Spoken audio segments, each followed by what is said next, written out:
In preparing this application, South Africa has paid close attention to the provisions of the Genocide Convention, to its interpretation, and to its application in the years following its entry into force on January 12, 1951. South Africa is highly cognizant of the fact that acts of genocide are distinct from other violations of international law sanctioned or perpetrated by the Israeli government and military in Gaza, including intentionally directing attacks against the civilian population, civilian objects, and buildings dedicated to religion, education, art, science, historic monuments, hospitals, and places where the sick and wounded are collected. Torture. The starvation of civilians as a method of warfare. And other war crimes and crimes against humanity, though there is often a close connection between all such acts.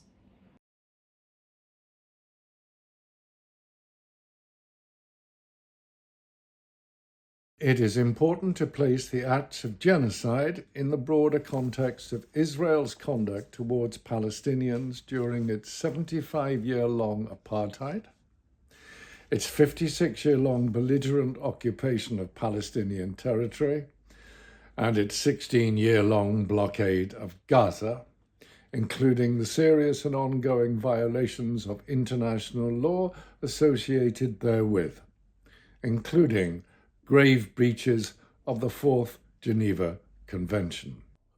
South Africa is acutely aware of the particular weight of responsibility in initiating proceedings against Israel for violations of the Genocide Convention. However, South Africa is also acutely aware of its own obligation as a state party to the Genocide Convention to prevent genocide. Israel's acts and omissions in relation to Palestinians violate the Genocide Convention. That is the shared view of numerous other state parties to the convention, including the state of Palestine itself, which has called on world leaders to take responsibility to stop the genocide against our people. United Nations experts have also repeatedly sounded the alarm for over 10 weeks that, quote, considering statements made by Israeli political leaders and their allies, accompanied by military action in Gaza and escalation of arrests and killings in the West Bank, there is a risk of genocide against the Palestinian people. United Nations experts have also expressed their profound concern about the failure of the international system to mobilize to prevent genocide against Palestinians, and have called on the international community to do everything it can to immediately end the risk of genocide against Palestinian people. The Committee on the Elimination of Racial Discrimination, acting under its early warning and urgent action procedure, has also called on all state parties to the Genocide Convention to fully respect their obligation to prevent genocide.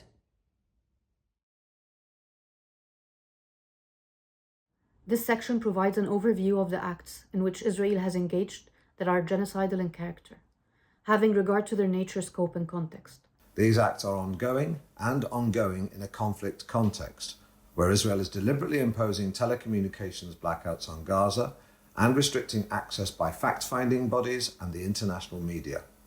In the 2 months since the 7th of October 2023, the number of journalists killed already exceeded that of the entirety of World War II. Further detail will be provided regarding these acts over the course of these proceedings. However, such information as is available establish that Israel 1. is engaged in killing Palestinians in Gaza, including Palestinian children, in large numbers.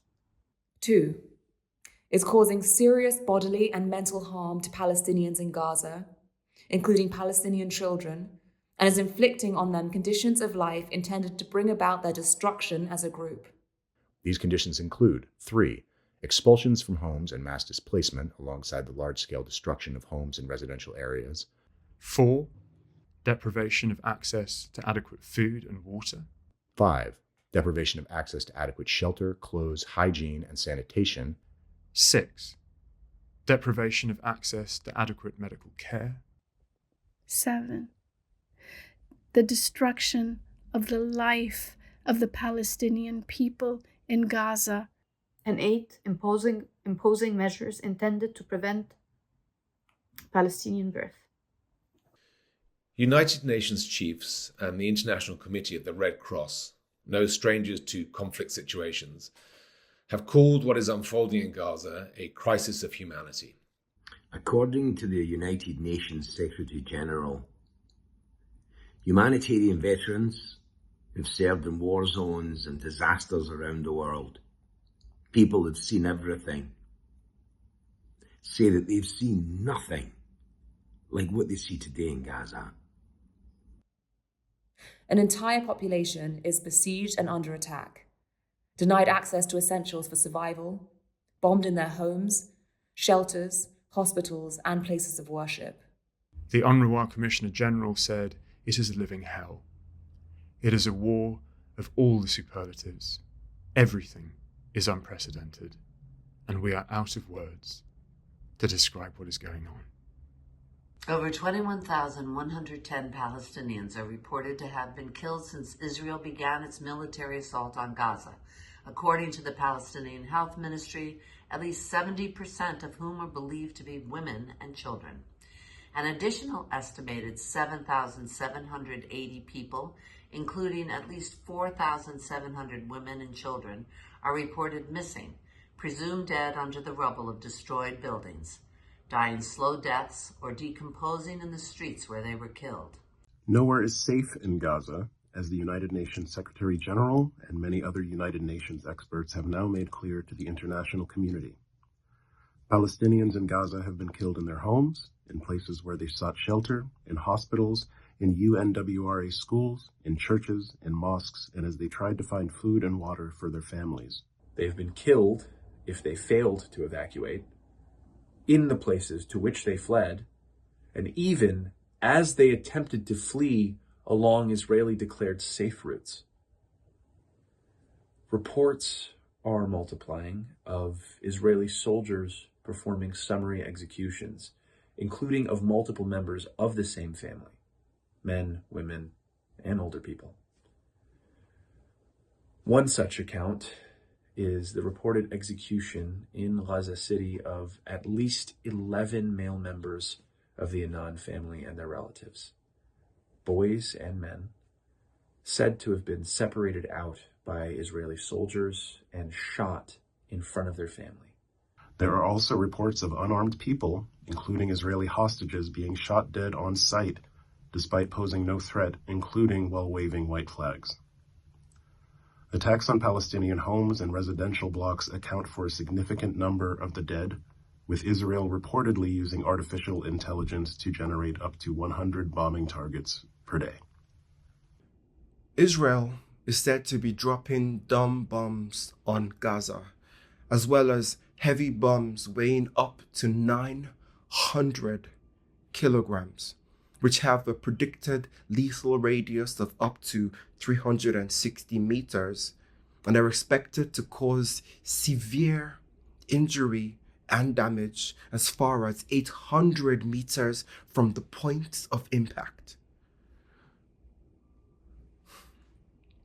This weaponry is being deployed in one of the most densely populated areas in the world, where approximately 1 in every 100 people has now been killed.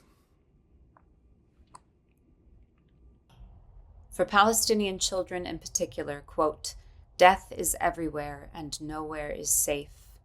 A total of over 7,729 Palestinian children have been killed in Gaza to date. Over 115 Palestinian children in Gaza are killed every day. It is estimated that more Palestinian children were killed in the first 3 weeks in Gaza alone, a total of 3,195, than the total number of children killed each year across the world's conflict zones since 2019. The scale of Palestinian child killings in Gaza is such that United Nations chiefs have described it as, quote, "a graveyard for children."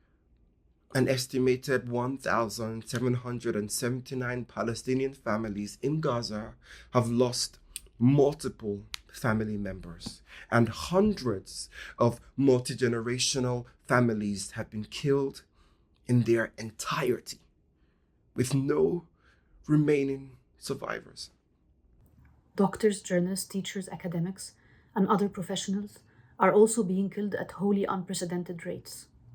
To date, Israel has killed over 311 doctors, nurses, and other health workers, including doctors and ambulance drivers, killed on duty. 103 journalists, amounting to over 1 per day. 40 civil defense workers, responsible for helping to dig victims out of the rubble, killed while on duty.